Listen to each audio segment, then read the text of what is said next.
Hello, welcome back. My name is Chris. I'm located in Christiansburg, Virginia. Name of the channel here is Helo's World.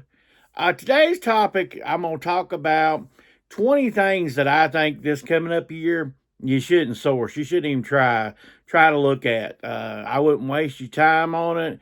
I'm going to give you this list. There was an article I picked up this morning, and I just thought it was really good. I thought I'd just go ahead and pass along to you. This video is going to be a little different than my normal videos. I'm not going to go over, I'm going to go over one thing that sold. I did have a few more sales, not a great sales weekend, but I had a few more than just one. But I'll go over it and you'll understand why. I didn't do a lot of research on the channel this week, so I won't be giving the channel a shout out. It'll be back next week, hopefully.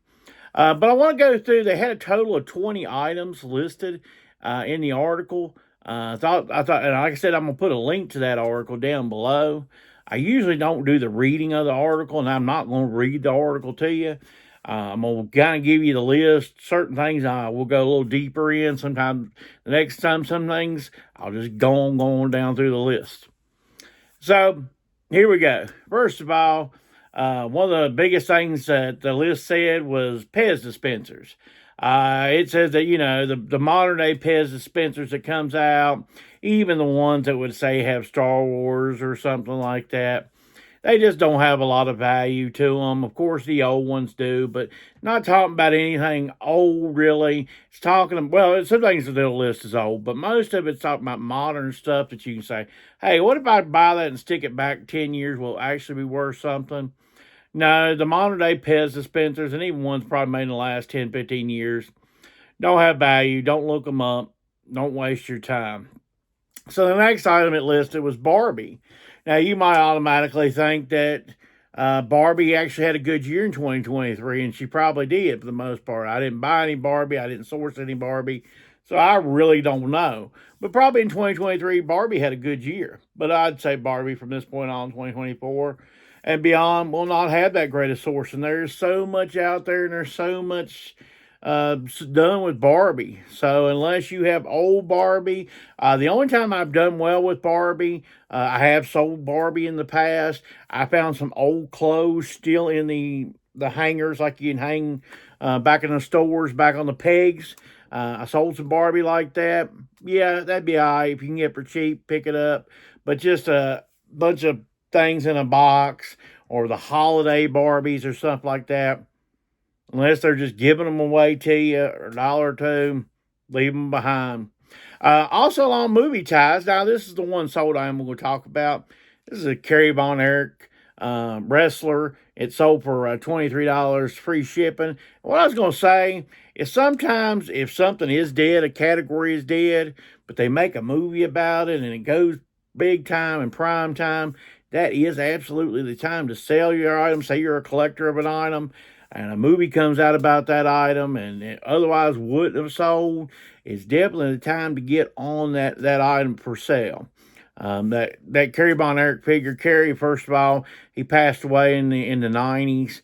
So there's not a ton of figures of his out there. So I think between that and there's the movie called The Iron Claw that's coming out with him and his family, about the Count Von Erich. So I think that'll be a lot to help the sales. I think that's why that sold, because I'd had no interest in the figure, and all of a sudden, boom, it was sold. So the next thing it lists is porcelain dolls. And yeah, definitely the porcelain dolls. I know a lot of us had grannies and stuff like that that were into dolls and stuff like that, but most of that stuff doesn't have any real value to it. You just, unless somebody, just like I said, just gives you the stuff, I would just not, definitely don't source it.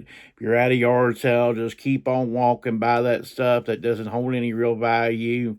The next thing it listed was British royalty items.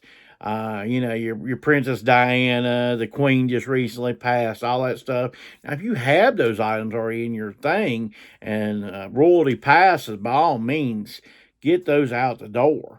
But otherwise, do not source those items. Those are not long-term sourcing items. Even like I say, even with Princess Diana, the fact she died young and stuff, there's still tons of newspapers. I see newspapers quite often with her passing, and they have no real value. So another thing, and I don't even know if I'd ever source this stuff, is Happy Meal toys. I had one time I went to an auction and I bought a huge box of Happy Meal toys. For I think the whole thing I maybe paid $20. I mean, there was literally hundreds, and they were all Star Wars Episode One. And what was back then, I've told you before, I used to be a coupon reseller, and I would resell those. I'd have a box of those toys out for Star Wars Episode One Happy Meal toys, and I had them like 50 cent a piece, or three for $1.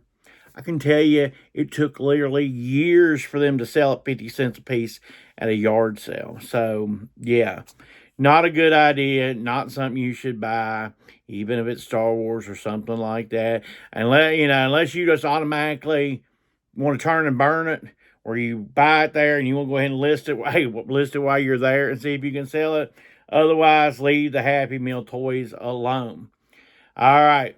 Next thing was model train sets, especially the modern ones and stuff like that. You definitely want to leave that stuff alone. It's mass produced. A lot of your model train set collectors, unfortunately, is not a growing hobby. You don't see people going into the hobby. You see people leaving the hobby. Not listed here. I'll go ahead and throw along that. I'm going to list it. I have actually a connection to this. Is the stamp collecting people. That is not a growing hobby. I spoke to I have a friend that she's a stamp broker. And I asked her, and this was 2 years ago, I said, well, all this boom, and, I was selling tons of stuff on eBay every week. I said, how's your stamp business going? I said, it's got to be through the roof. Everything else collectible, coins at that point was just crazy. I collect coins. And I said, it's got to be crazy right now. And she said, really? Tell you the truth? There's no bumps in it. She said it hasn't went down, but it hasn't seen a surge. And that told me that, yeah, the stamp business is a dying bunch. Most of those collectors are older, and once they pass away, you're going to really see the stamp business disappear. The next thing it talked about was antique playbills. The type things that you'd go to a play and it tell you the different actors and stuff like that. Unless the actor is someone famous, unless you had an autograph there, something like that, those antique playbills just are not going to have money. They're not going to be worth something long term. The next thing it talked about was Hess trucks. Now, Hess trucks, I've had a few. I think you saw a couple in an episode. What happened last year? I had a whole box full of Hess trucks. What it was, I was not in good health. I had some health issues at that time. My mom contacted me. She said there's a whole box full of Hess trucks. He's willing to take $25 for the whole box. Is that something you'd be interested in? I said, sure. Because I wasn't at the time being able to really source that well. That was actually, would have been a gold mine of an estate sale for me to go to. And I only got to get the crumbs of some of that. I did get a whole tub of free manuals and stuff like that. But Hess trucks as a whole, unless you're paying like $1 a piece, new in the box, leave them alone. They take a long time to sell, and they don't. Most of them don't. I think the most I got for one maybe was $20 plus shipping, and that was the best of the best.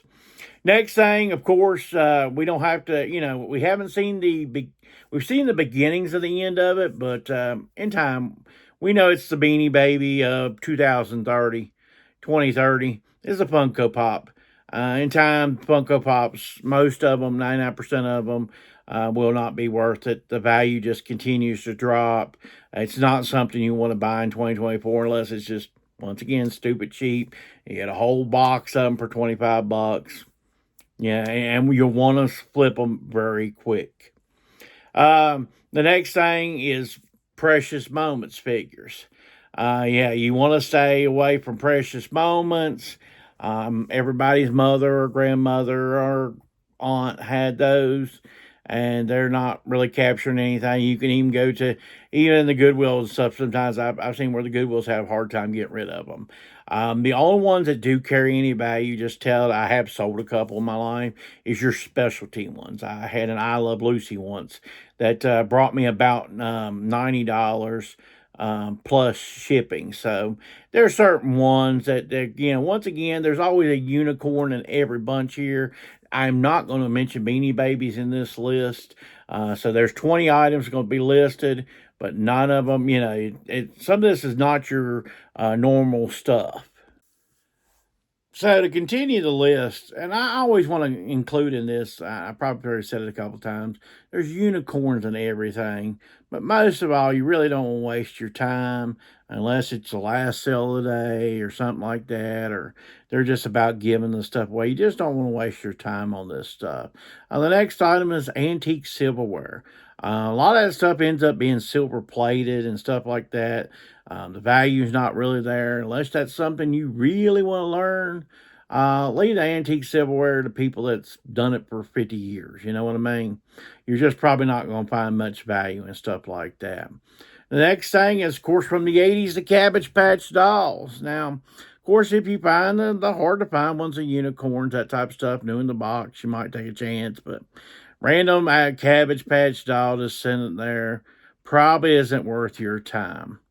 Now, the next thing is Pandora charms, those little charm bracelets that you have, those cute little things. Once again, unless you find it just ridiculously cheap for a charm bracelet and you just sell it all as one lot, I leave them alone. Pogs. Pogs were made in the 90s. They tend to look like kind of like poker chips. They were made, they were mainly for kids. They were extremely mass produced. I wouldn't expect to find any value in Pogs. Just keep on looking. The next thing is vintage Playboy magazines. Most of the time, people kept those and collected those and stuff like that. Of course, your first issues and stuff like that. Certain celebrities type thing might have show value, but as a whole, vintage Playboy magazines are not going to make you a lot of money. Sort of along those same lines as modern comics. Now, if you really want to get into comics, it's going to take you a lot of learning. And what you may think that would grade high will not grade high. But they do have like a gold, silver, and bronze age, and then beyond that.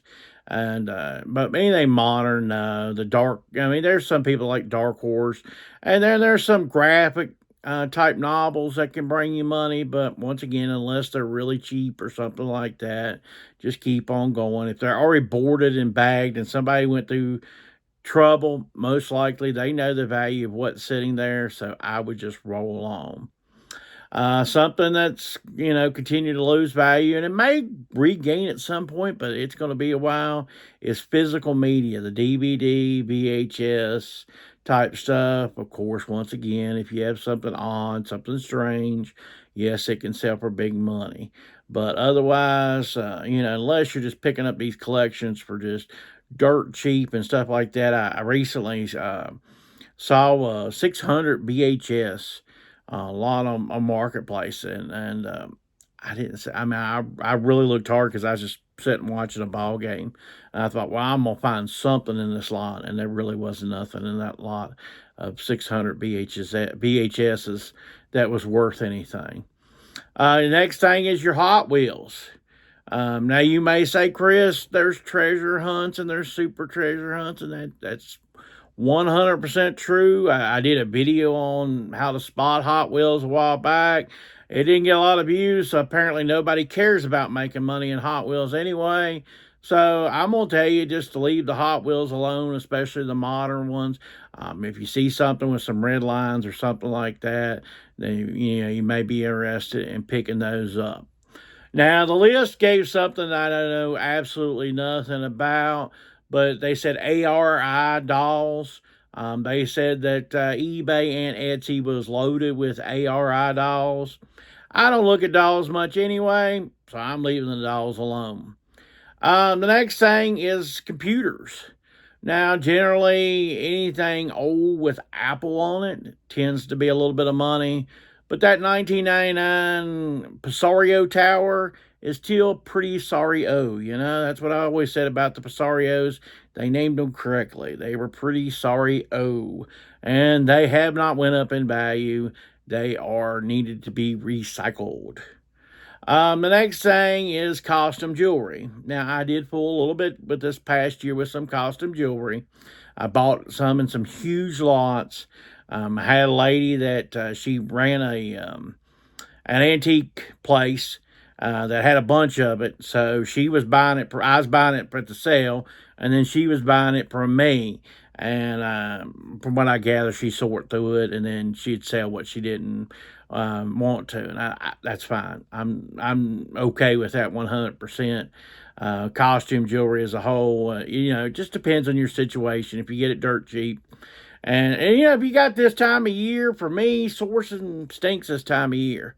So if I got a big bag of something, yeah, I might source it, look through it, see what I got. Someday when I'm looking through a movie, something like that, that's when I would do it, But otherwise, to actually go out there in the hot of the summer when there's all this other good stuff and look through costume jewelry, not going to do it. So the next thing we've got here is postcards. Now, I know that I've had some criticization on postcards and stuff as all, and of course, like I've said before, there's plenty of postcards that do have some value to them. They are easy to ship. They would be easy to storage and stuff like that. But your 1987 SeaWorld Shamu postcard is not going to have value. It's never going to have value. The next thing you're going to want to look at is cookie jars. Cookie jars are not going to have value. They look nice. They're on your shelf, but the collectors on them. Most things that collect dust nowadays, people just aren't in import. They don't want to use, they're not using their Venmo. They're not going to use their PayPal to have their cookie jar sent to you. The only reason they're doing that is if they're buying one for their mother or their grandmother or their aunt or something like that. That's the only time that cookie jars would sell. Otherwise, you're looking at stuff that's long tail. The next item is lunch boxes.